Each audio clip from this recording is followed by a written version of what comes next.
Okay.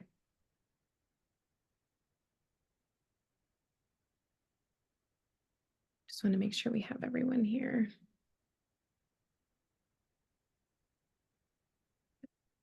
All right, it looks like we have 3 attendees with us, and I'm hoping that you can all hear us, attendees.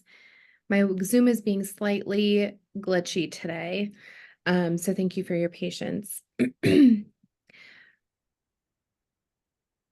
Oops. There we go. That should work. Okay. Patu Washte. My name is Ingrid Anderson. I am the National Policy Director for MUSAC, the Minnesota Indian Women's Sexual Assault Coalition. And we also currently hold the National Tribal Sexual Assault Resource Center, which is a culturally specific sexual assault resource center. And I am thrilled and honored every day to be able to do my work through that resource center. I am joined by 3 of my wonderful colleagues from MUSAC, as well as 2 of our ASL interpreters, Angela and Maria, and they will be alternating, taking turns in the space. And so please drop a note or raise your hand message if you have any other accessibility needs as our time together goes on. So I'd ask my wonderful colleagues to introduce themselves. Lisa, would you like to start? Hello, everyone. I'm Lisa Marie Ayat. I am the Membership and Program Services Coordinator with MUSAC. I've started in May with MUSAC. I've been doing the work since 2003 with my own healing. And this subject is really part of my heart. Um, we, on Rosebud Reservation, we've had a really high suicide rate in 2007, 6, 7, 8. And White Buffalo Calf Women's Society decided to, instead of just talking with a group of people, a task force that we had, we did something. And Tilly Black Bear put a book together on suicide prevention just within our community, and having our 7 teachings in there. And then when we went into the schools to present it, just teaching the youth how to pray, just a simple prayer, really helps a lot. And then after we've done that, we got a big grant on suicide prevention. And after a year, which we already knew, a lot of them stem from the ideation, and the thoughts of suicide stem from sexual assault, um, which we already knew. But it was on paper, it was black and white, there was statistics. So that was really validating for us as an organization to really play out sexual sexual assault awareness, and going into the schools, because that's where a lot of the suicides was happening. Um, thank you. Thank you so much for sharing your experience, Lisa, as well as what you're passionate about. I think those personal experiences that we carry, from job to job, really connect us to our purpose, no matter, where we're currently employed. Morgan, would you like to introduce yourself? I can do that. Thanks, Ingrid. I'm Morgan Hawes, Hilly, and good afternoon, everyone. So excited to be here sharing this space with you all. Um, I'm just sitting in a lot of gratitude today, really, to be able to have this conversation, and to really contemplate the ways that the work that we do supports the folks who are having the experiences, and just that, we all sitting here have a common interest in being survivor centered and really engaging in this meaningful dialogue about what it means to support folks who are having this intersection of suicidality, and also having carried the experience of being a victim or survivor of sexual violence. Thank you, Morgan. And Afton, would you like to introduce yourself? Yeah, Hamid Akapi. My name's Afton. I'm an enrolled member of the Oglala Lakota and descendant of Santee and Sistan. I am our National Tribal Clearinghouse Coordinator here at MISAC. I've been here almost like 3 years, 2 years now. Definitely not an OG, but within my role, as well as my own passions, interests, and protective nature of our tribal communities is understanding not only the impact of sexual assaults in our communities, but how we can best respond, especially when it comes to like multidisciplinary approaches with leaders in our communities, our family systems, and traditional forms of justice, like our law enforcement teams, as well as the medical interventions that we have. So I'm excited to also learn myself, and I have this huge glare, so I'm looking a little shiny. So I'm excited to be here. Thank you all so much. So, of course, we are here today to talk about suicidality and sexual violence, the intersections thereof, and the many different ways that these subjects overlap. And while most of the work that we do and most of the conversations that we have are, um, you know, invite us or obligate us to delve into the discomfort and really some of the heavier experiences that we as humans can have. This one is particularly challenging, I think, for most folks to talk about, even people who aren't survivors or who have not experienced these types of things in their lives can find it difficult to talk about. So at the Resource Center, we talk a lot about being well resourced, not just in data and one pagers and brochures, etc., but in your medicine, in your connection to creator, your connection to yourself, your spirituality, however you describe that or think about it. And so I'd like to take a moment and ask both our panelists, our interpreters, our attendees, especially if you're watching this as a recording later and it's not September 23rd, 2024, please access your medicine and enter into maybe a grounding practice. I'll offer just a brief moment for everyone to do so. Can take a breath together. And I'll just acknowledge that what we are about to talk about today is big, it's heavy, it's overwhelming, and none of us carry it alone. And my commitment to our conversation today and to everyone who's in space with us today or listening in at any future point is that you are not carrying this alone.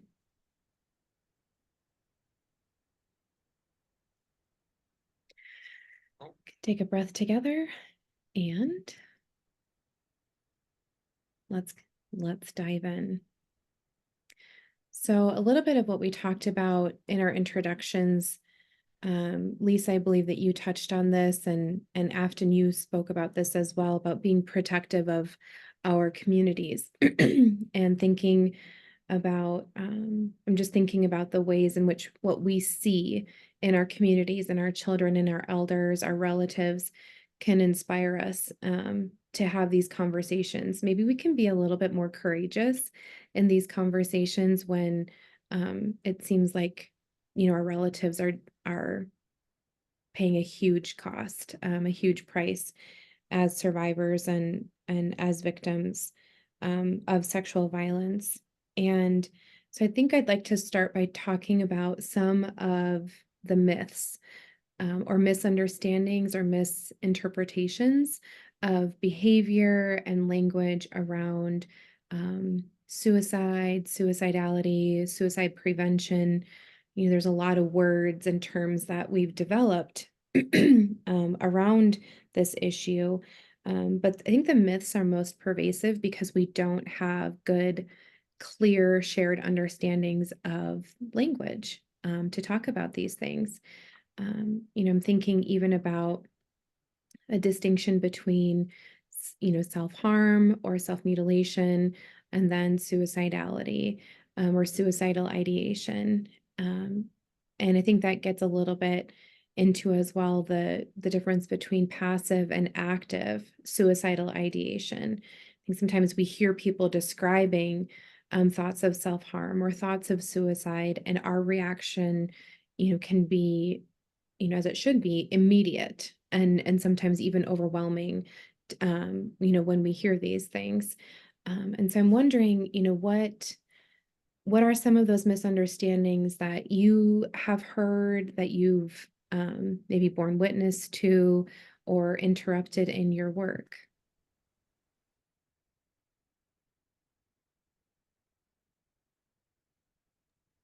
And these are open questions to all three of my wonderful colleagues.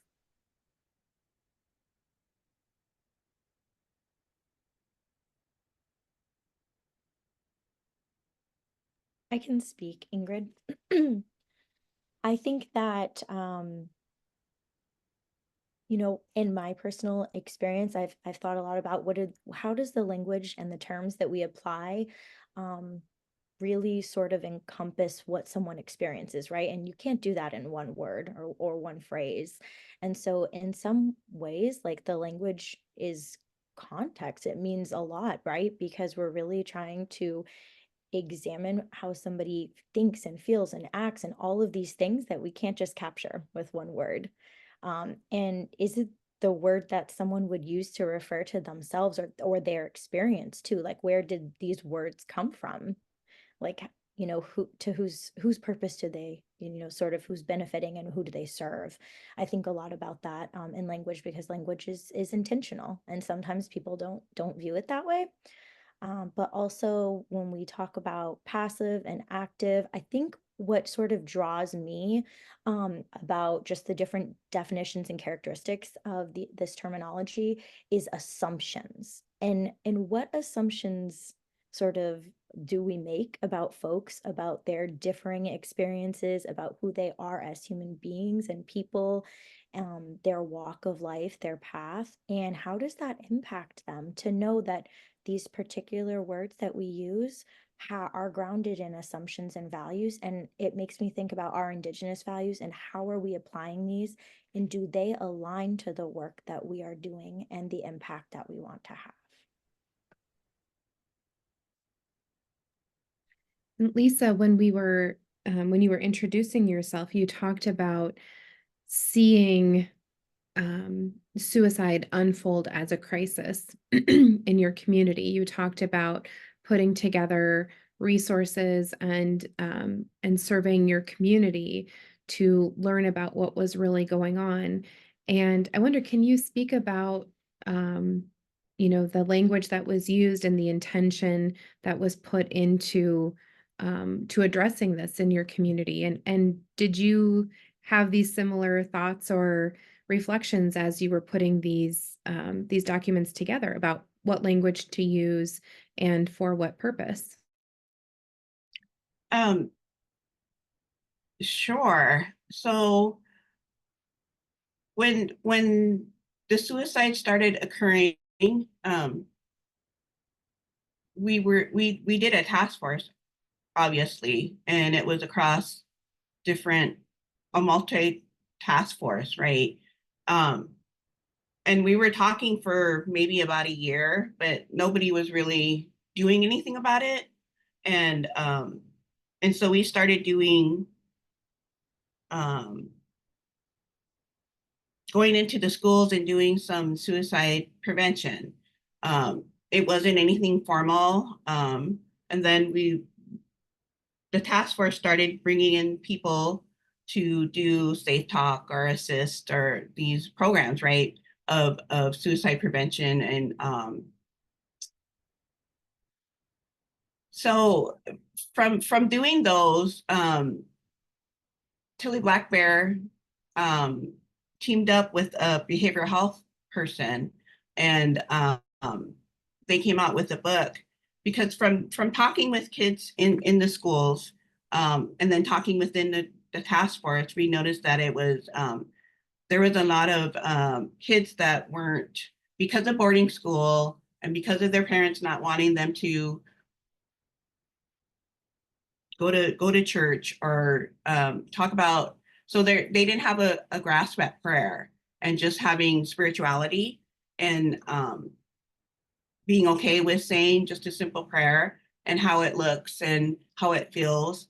And so we thought that there was a lot of kids that were missing their cultural identity as to the 7 teachings that was given to us. And so we put it in this book, but and we framed it within like assist or within safe talk. And I was looking for my book and I can't find it now. And then we had a video with it too. They did a separate video and it was really helping us to get that word across, get the, like, it's okay to talk about it and to ask questions and be really blunt about it. Are you thinking about suicide? And then there was a time that my daughter, she was, I think, a freshman in high school then, and they were talking about so I asked her, I like, have you come into contact with anybody who has killed themselves or before they killed themselves or and she was telling me about this party that she went to and they were drinking alcohol and I was like, okay, I'm not gonna talk about that. I really want her input as to about suicide. And she said, well, they were all sitting around drinking and he said one of the people who successfully killed themselves was saying that he wanted to kill himself. And then everybody was like, hey man, this is a party. We don't want to talk about that, you know? And so nobody really, you know, they just kind of shut him down and I was like, well, did anybody talk to him after when you all were sober? And she said, no, nobody. So that was one of the things that I talked about in the schools. Like, this was his opportunity to come out and talk about it, you know, have somebody, his calling, his cry for help, and nobody really did anything about it. So that's how we kind of framed it, because of the prayer and teaching our youth to pray, just be basic and giving them tools, giving them a shell, giving them sage, sweetgrass, cedar. So every time we went into school, we were giving these out and, you know, teaching them to pray, just a simple prayer, just spirituality, not in any kind of religious sense at all. Thank you so much for sharing that, Lisa. Um, I appreciate your perspective of, as a parent and, as a member of the community and, how sometimes we have to put aside our own feelings, maybe, as a family member or a parent or sibling and think about, big picture. All right, let's learn from this. Let's have a conversation about it. Let's, maybe with setting aside our own fear or anxiety, let's dig into this. And I think one thing you touched on is one of the myths that we see and we hear a lot about, which is, if you're talking about suicide, that it increases the likelihood that, someone will act upon it. And I think what we've talked about internally and, in a lot of community-based spaces is that there's healing in talking about it. And that if we can create these safe spaces to have the conversations, and I use the word safe space very loosely, right? Because that can look like a lot of different things for a lot of different people. Even like this young person that you're describing, their safe space to talk about it was at a party under the influence of alcohol. And, there's a lot of different ways we can have those conversations. And then I think that also, touches on a myth around age, right? That, maybe young people are more likely to contemplate or, to take action on suicidal thoughts or ideation. And I wonder if other folks have thoughts about those myths or any other myths that you've encountered, or that you've, maybe heard over and over again in our communities.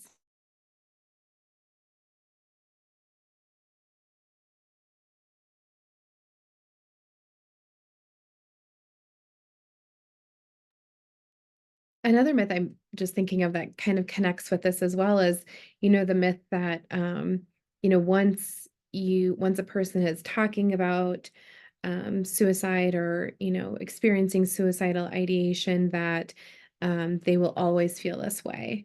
Or maybe to make it more personal, um, for the individual, I think sometimes we have this thought like, once I feel this way, I will always feel this way, or this is who I am now.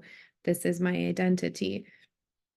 And Afton, I think maybe you had talked a little bit about, our tradition, or maybe it was Morgan, I'm so sorry, talking about our, traditional values, and, how accessing those can help to interrupt some of these myths that really lead to further isolation and maybe even shame surrounding this topic and these conversations as well.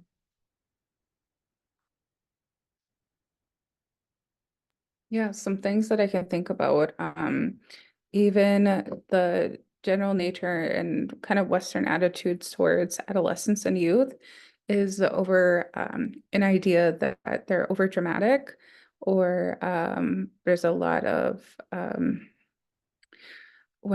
benefits in having like overt emotions where you're very expressive. And I think there's a lot of attitude towards music that kids lean into their own interests, but really it minimizes I guess the lack of support that is needed during those times. Like those are critical times of development.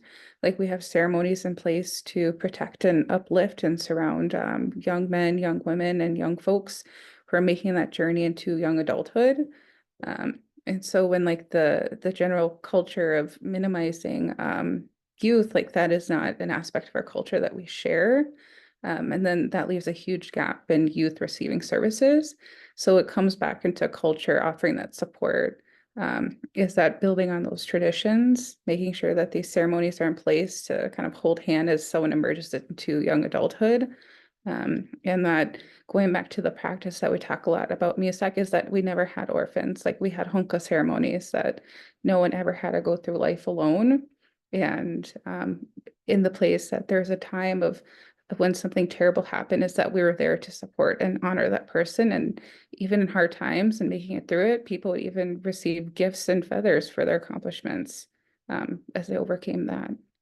So, I mean, long story short, um, youth, it should never be minimized across the board. Youth are not being, melodramatic. I don't think they're being hypersensitive. These are real things that are going on in their life, regardless of pop culture at the moment. Never always take what they're saying serious. It's important to instill those values that what they say is important, and that their autonomy of their body and recognizing their emotions is so important and necessary. So that's what I'd like to share. Thank you so much, Afton.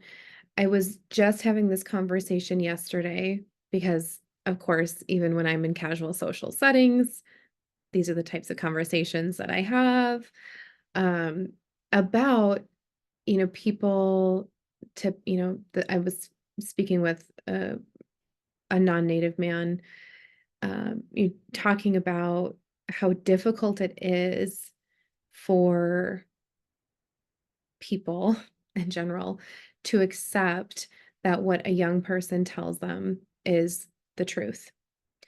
And we were just kind of parsing this issue, like the adult, we probably all heard adults tell us this, like to your point, Afton, you're being over dramatic. Your feelings are out of control, or I don't think it happened that way. um, even experiences all the way, down the line to your day wasn't that bad, or you just need to go lay down or drink some water, whatever.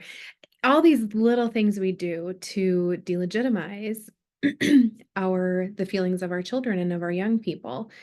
And not only are we, invalidating them, but we're not providing skills to talk about feelings, to talk about experiences. And the conversation I was having yesterday was in the context of children disclosing sexual abuse. Again, very casual conversation, right? Um, like that it's easier for adults often to believe that their child or a child they love is lying than to accept that an adult that maybe they trust or love is, committing or has committed acts of violence or sexual violence against a child. All of these ways, um, that we tell children that we don't believe them, that we don't trust them, that their lives, their truth is not valuable. Not only is it damaging, but it is totally out of alignment with our traditional values. Pardon me. And so I'm thinking too about, then what does that lead to with suicidality? So if we're not believing children, just talking about children specifically here, if we're not willing or able in ourselves to believe children when they disclose perhaps sexual abuse or sexual violence or other forms of violence that they may have experienced or been witness to, then when we see, you know, quote unquote problematic behaviors as they move into adolescence and young adulthood, I think we're less able to understand that, thoughts of suicide, suicidal ideation, even maybe witnessing self-harm in our young people is connected back to, these early experiences of sexual abuse or sexual trauma.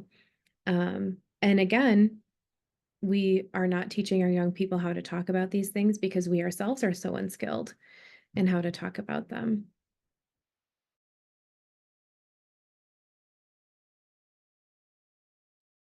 I just want to just add something, Ingrid.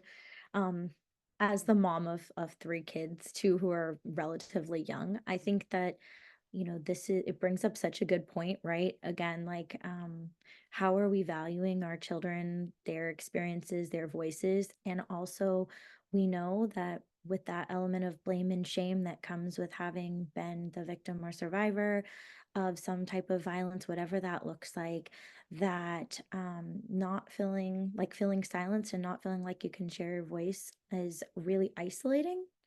And one of the actual, like, really is a risk factor for suicidal ideation. Suicide, is that feeling of hopelessness or isolation, right?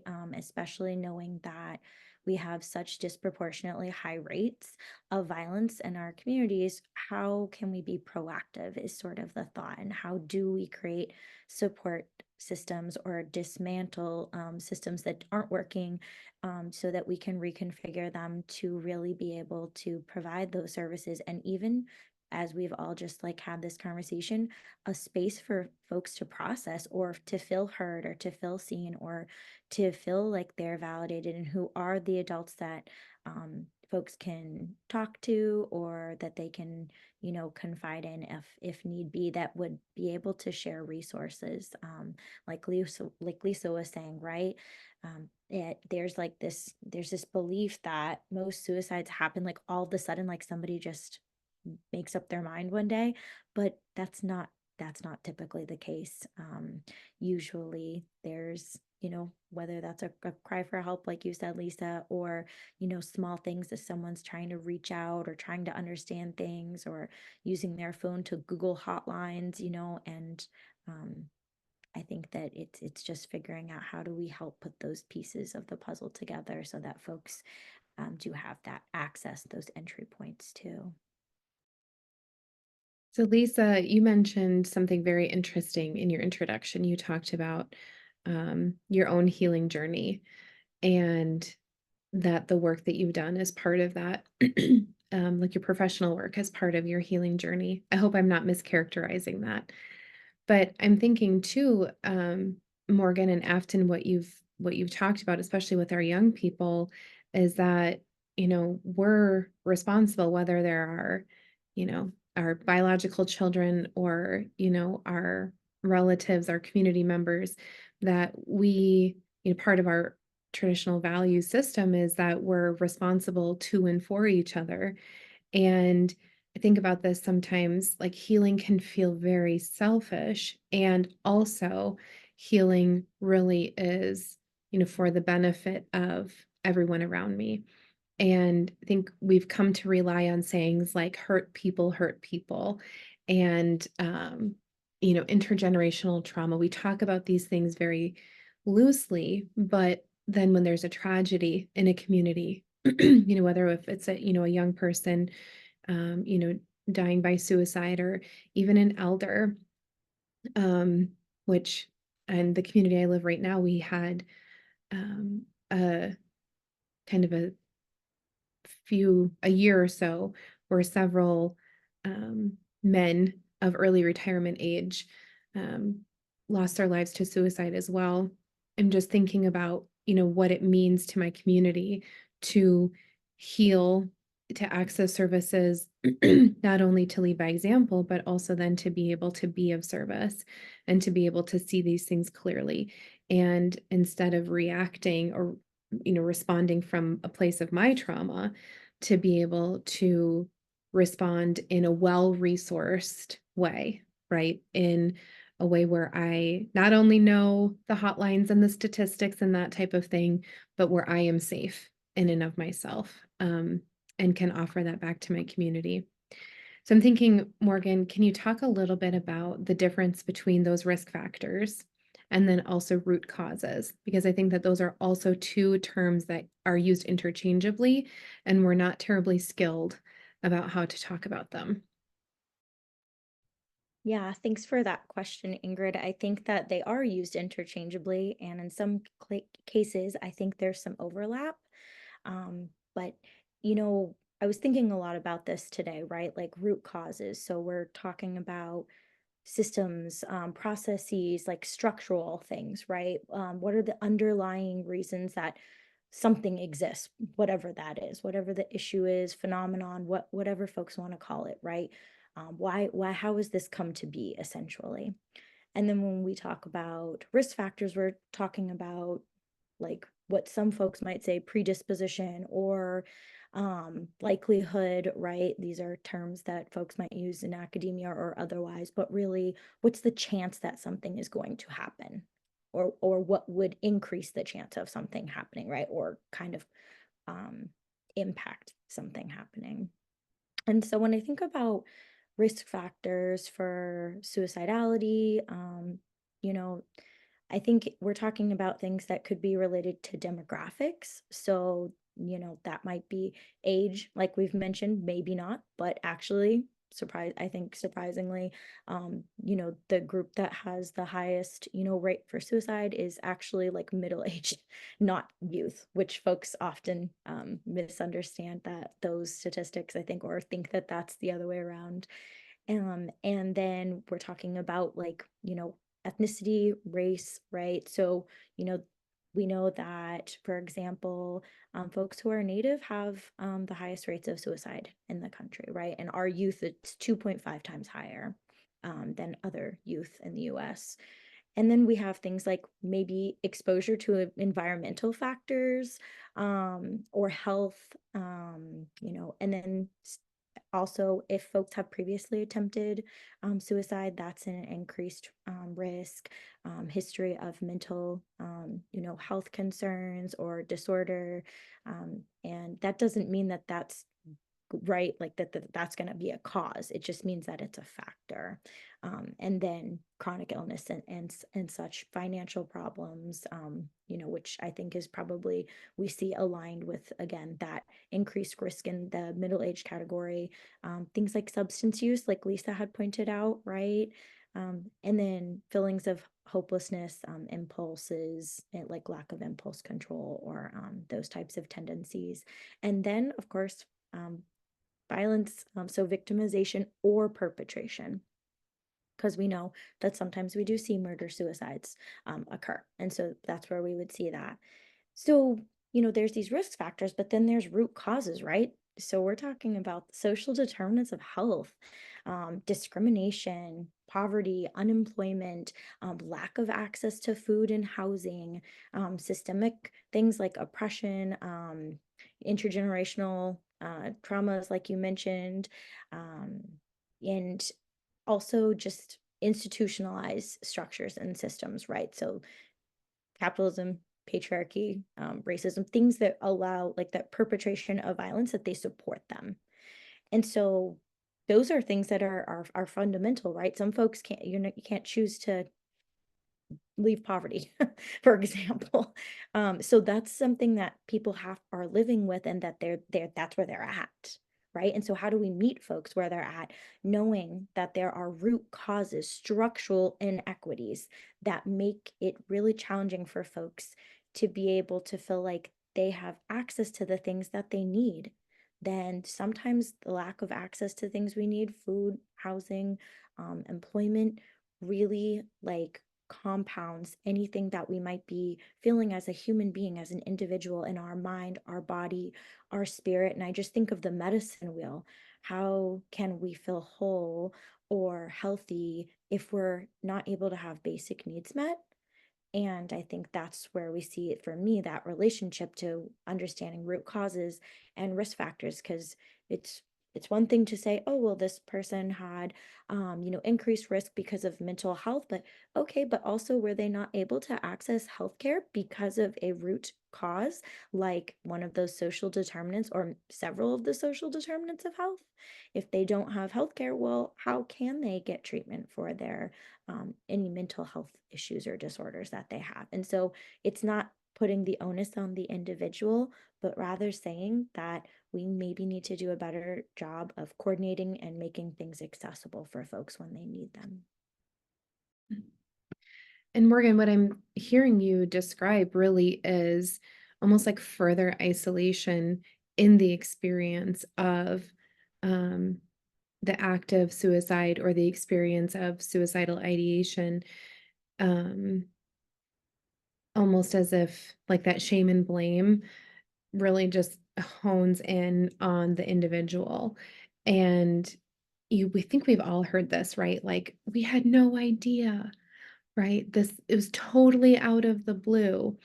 And it takes a lot of courage, I think, to step back and to consider the ways in which, maybe we participate in systems that, specifically within our Native communities that mirror, capitalism, that, the ways in which we adopt practices of oppression and like stratification, racism, classism, even within our own communities. And it is hard to say, but I think it's essential to acknowledge that we commit a lot of lateral violence, even in the way that we speak about, mental health and these other risk factors that you described. And it just further exacerbates that isolation, and almost as if it's the individual's fault for not being able to access resources before there was a crisis, or, as if the ACE score, the adverse childhood experience score that a person carries is somehow their fault. And I'm not saying we're not all responsible for, the experiences that we carry, the stories that we carry. We all do, I think, have to learn how to heal, to confront these things, to learn how to carry them in a way that's healthy, where we're not continuing to cause harm.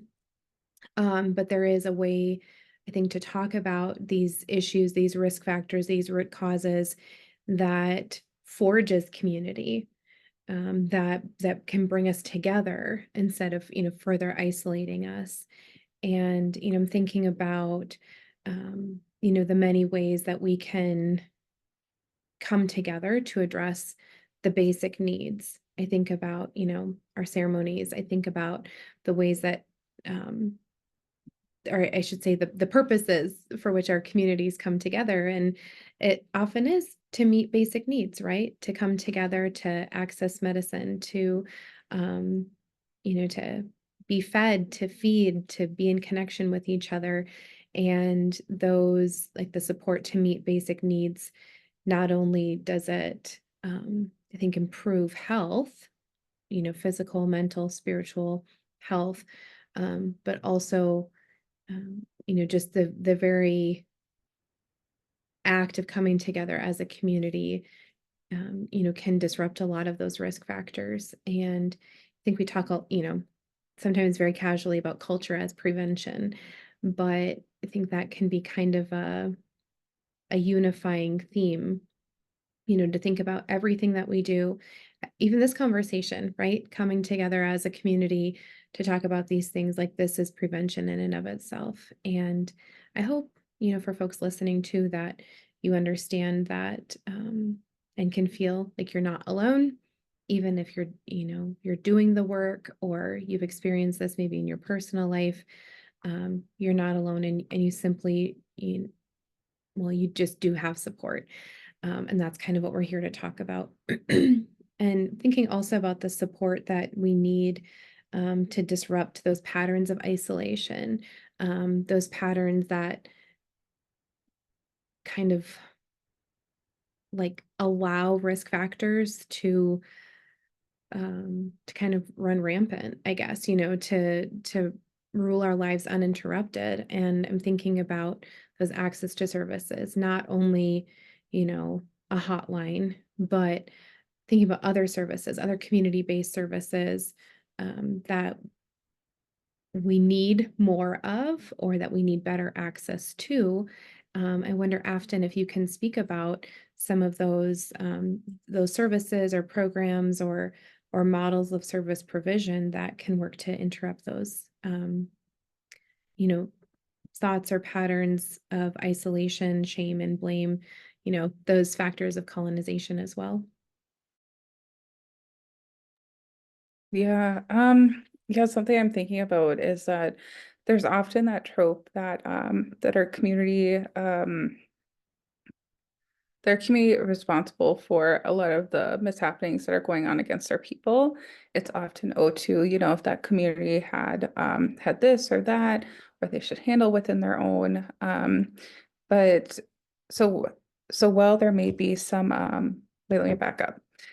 So why I say that is there's a lot of discourse. So I live in Minneapolis, and so we have a large presence of law enforcement. We've been in the news quite a bit.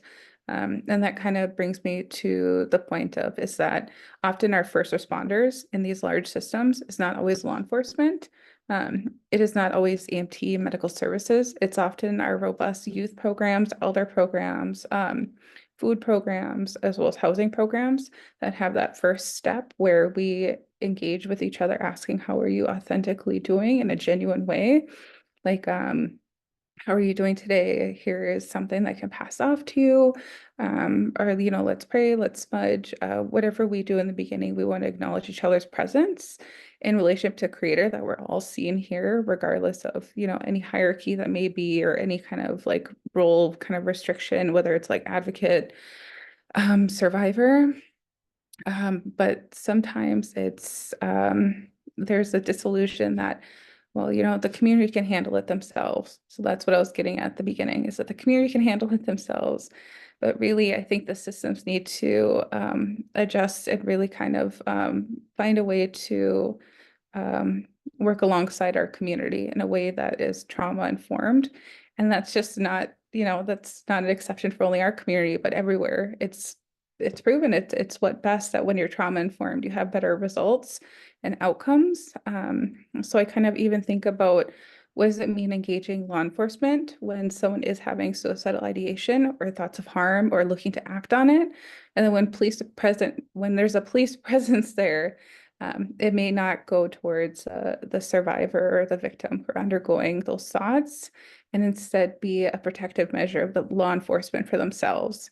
And then we end up in an instance where it could be a law enforcement assisted suicide, or commonly known as suicide by cop, when the help that was originally needed, whether they called on themselves, whether a loved one called, or someone who was just a bystander, asked for help, it ultimately ended in a life, whether through suicidal ideation, completion, or suicide by cop, law enforcement assisted suicide.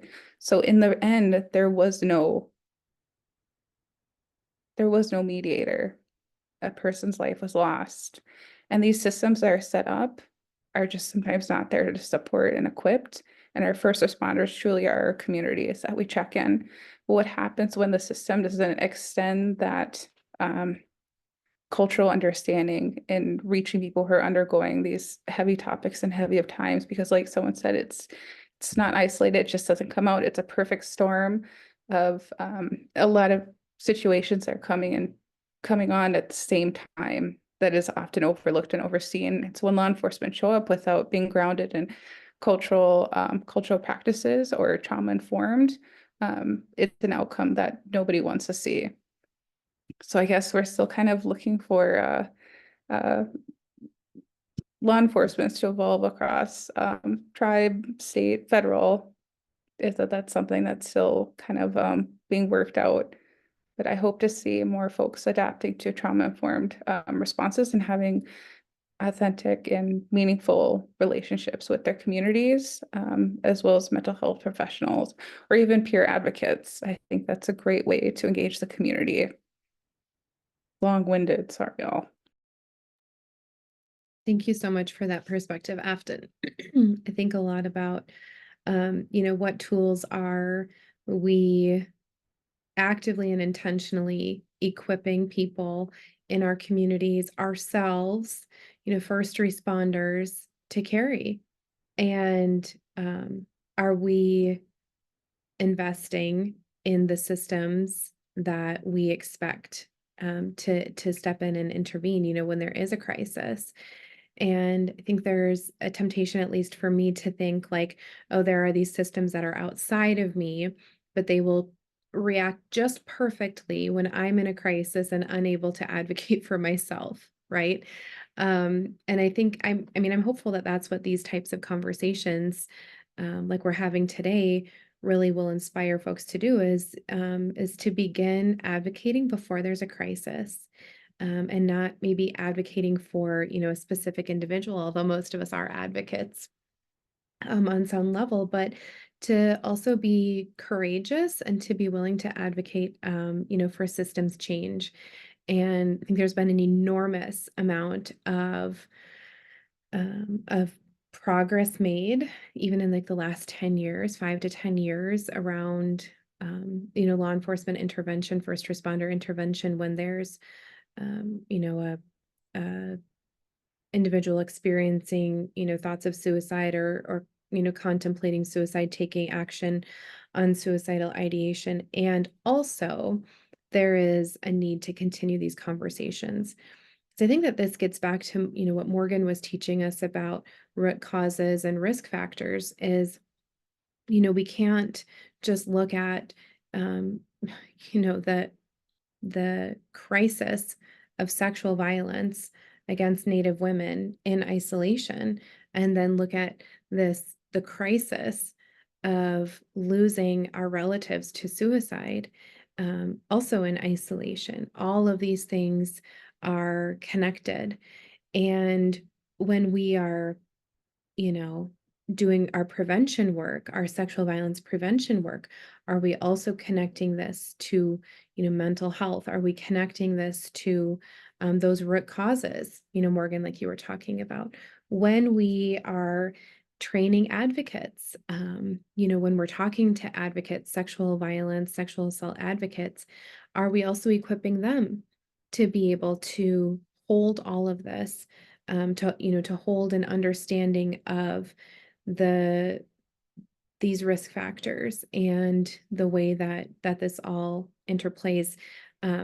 If you've ever been on a webinar with me before, you know that I have spent many years in direct service and was the director of a victim witness assistance unit for many years. And I'm just always amazed. I'd have people come in and they're they're talking about having been in a motor vehicle accident, or they're talking about some form of, financial abuse or fraud, some type of financial crime.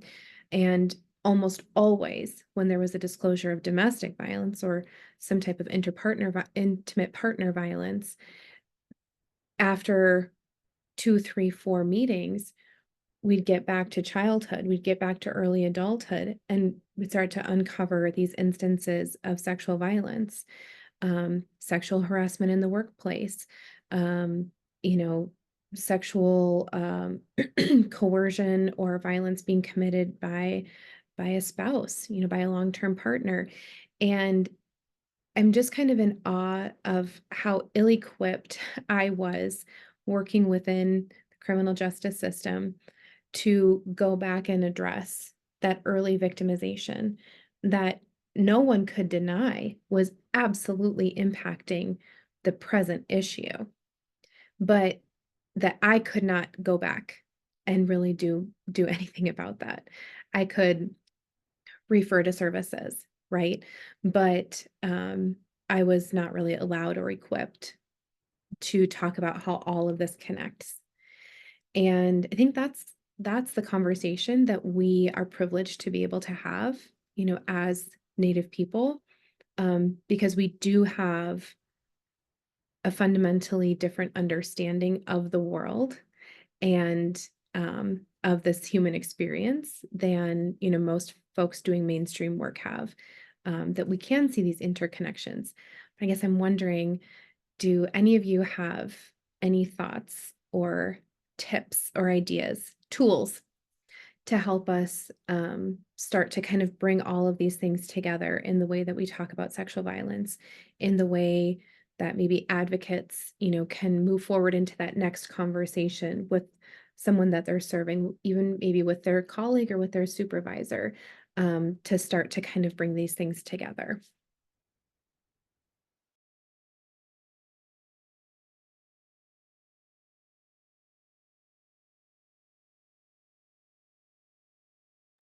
Maybe some parting wisdom, some tools that we can leave folks with, maybe even just thoughts to hold or to consider as they move into their work from here. I can only speak for myself, but I think, I think a lot about unanticipated activation, like, and thinking and acknowledging and reflecting on like what are our activation points and how do we carry those, and that I think, sorry, I had a friend join me there, Princess Poppy, that just like those that we serve, like in our communities, how we say, you're not alone, you're not isolated. We're not alone and we're not working in isolation either. So to make use of your colleagues that you know and trust, or your support systems, whatever those are. For me, that also includes therapy, and to feel like we are having a space for ourselves to take our vacation days or our sick time or whatever it is that we need, to step away when you need to and come back with a clear or different perspective or whatever it works for you, is like just, chef's kiss, like we need it, right? Sometimes. And so, sometimes those activations happen, and also that we don't shame or carry blame to ourselves, or feel that, that we need to have that initial reaction of, oh no, this can't happen. Like, it can happen, it does. We're humans, and no matter how much work we put into ourselves, with things will still happen, and it's okay. We just rely on our supports and to get through the day.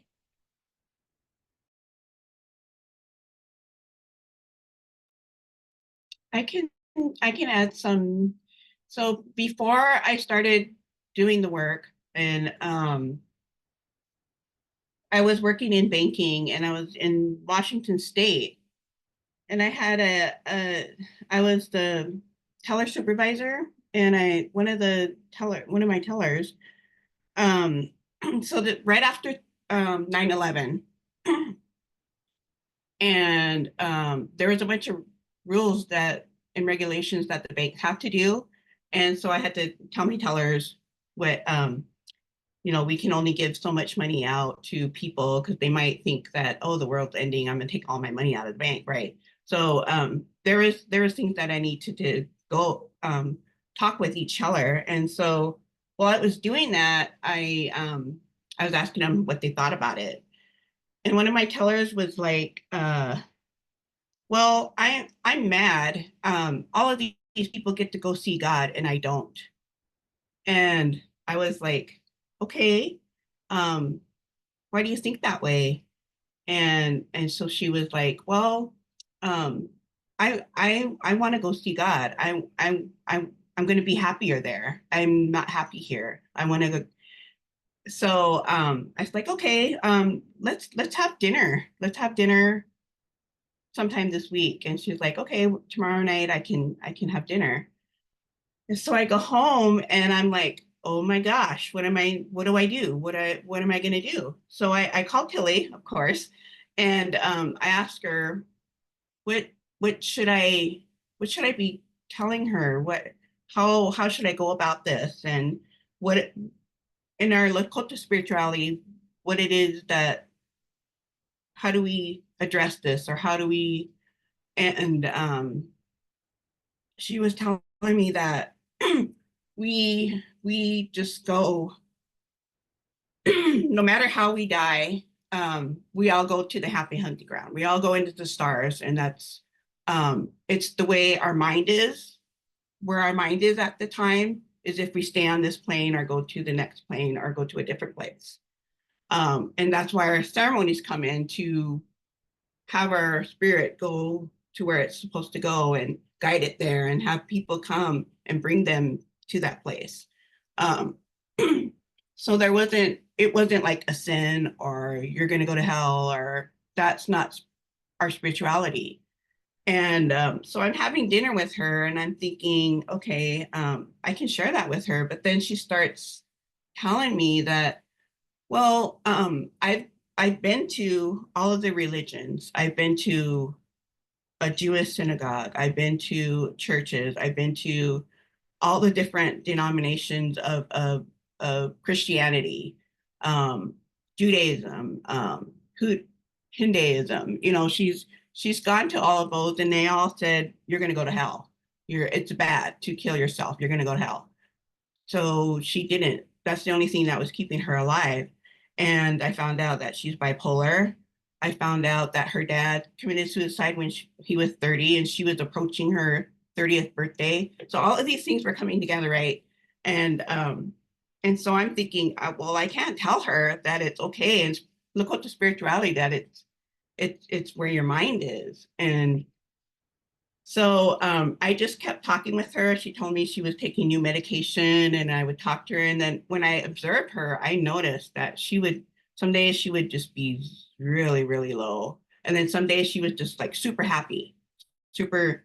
And we've gone to lunch, and then we made it through her 30th birthday and she was still there. So even if you're not did all this training, or they're still just connecting as a human being and trying to help them understand where they're at is really, really helpful. Thank you so much, Lisa. Afton, is there anything you'd like to equip us with as we wrap up our time together?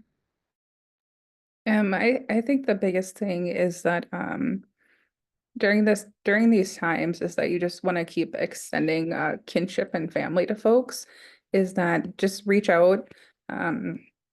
You don't necessarily have to call it out, but just say, hey, I'm just checking on you. You came across my mind. Hey, will you be at this powwow coming up? Will you be going to the school activity? Just checking in. Hey, I'll save a seat for you. I think just making sure that that person feels welcomed, and always feeling supported, so they know that they have someone they can go to. So I think just extending our culture, extending invite, even say I'll save a blanket at the powwow for you, like, whatever it needs to be. But don't stop being gracious and kind to our relatives. At the end of the day, that's what we are. That's all. Thank you so much, Afton. And I really feel strongly that, you know, even talking about things like, you know, suicidality and sexual violence can maybe lead us to think that, you know, we need to wait until there's a crisis or until there's a call for help or cry for help, right? Before we, you know, take action and swoop in. And I think most of us who are advocates or who have done any type of advocacy kind of have a feeling like sometimes, oh, you know, we'll come in and we'll save the day. And I think as I get a little bit older, I just consider day to day, you know, what it means to really live out these values and to not wait until things are at a crisis point. And it's very humbling, I think, also as I am getting older to realize how many people are carrying enormous trauma and, you know, the weight of secrets and shame and, you know, history of isolation and all of these things. You know, maybe they are exhibiting, you know, signs that, you know, Lisa, as you described in your experience, you know, make you want to, you know, reach out and intervene in some way. But most people do not.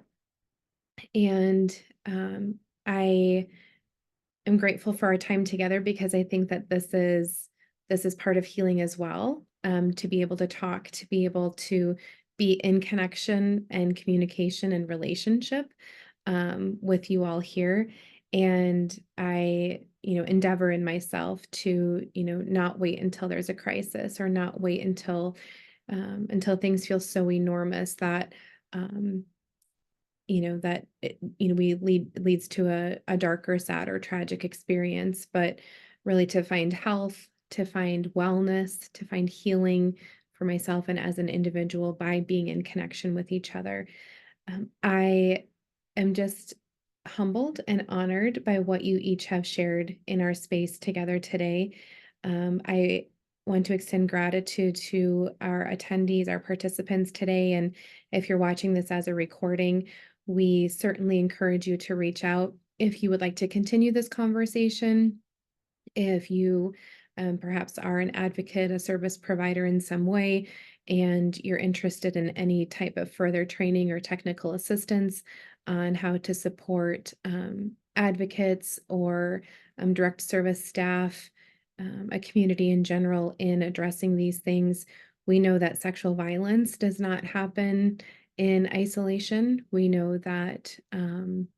You know, folks losing their lives to suicide or experiencing suicidal ideation also does not happen in isolation. And so we certainly would like to engage with you all around these issues, around these concerns, and to help you all be well resourced in the work that you're doing and as individuals. So we do have the National Tribal Sexual Assault Resource Center, and there is we have our website at the MUSAC. It's on the MUSAC website, so it's miwsac.org. You can access our resources there. We also currently hold the National Tribal Clearinghouse on Sexual Assault. Afton is coordinating that project, and the website is supportingourcircle.org. And there are lots of resources available on that website as well. And certainly we have a robust, fabulous team of national training and technical assistance specialists. And we look forward to being in communication with you and supporting your work as we move forward. Thank you so much. Have a good afternoon.